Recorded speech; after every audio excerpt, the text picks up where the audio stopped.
pacha wa mtazamo Mr. Ned and the Boom Producer Alfana. Kweli dunia imechange, wamesahau maana nikifikiria kwanza ninachoma. Vizazi vyote vishaharibika, nakasirika moyo na goma. Twendeni tupime basi tuwe huru, tujue hali yetu Mola. Kujitambua wala kuhitaji ushuru, bora wala unipage dola. Sasa kama hautoamua unafikiri nani atakupasulia hofu? Kumbuka kuijua hali yako ni sehemu ya ushindi. Ni muda na bure, wala hakuhitaji hela. Ni salama na amani, endapo hata utakutwa nao. Na ukikutwa nao sio mwisho wa maisha, japo sio ugonjwa kama malaria.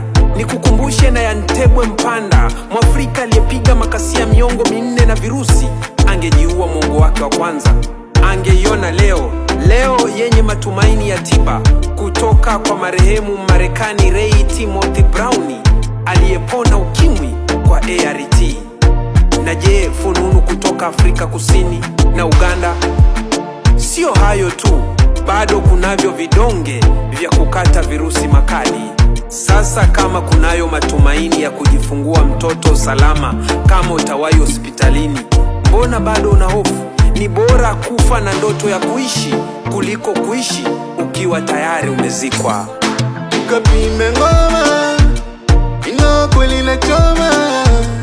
Tukapime ngoma, ingawa kweli inachoma. Waterika sio mwisho wa maisha, kula vizuri mazoezi mambo kwisha. Kuna walioathirika, tangu hapo wanaishi mpaka sasa. Fikiria na mashaka origonago, uchonda chidogo kwa kuchesa saiti. Unachanganyikiwa, maana kuimanya haliyo. Vuka bonde, uje kwenye ng'ambo ya watu walio huru, maana mapambano utayamiliki ndugu yangu.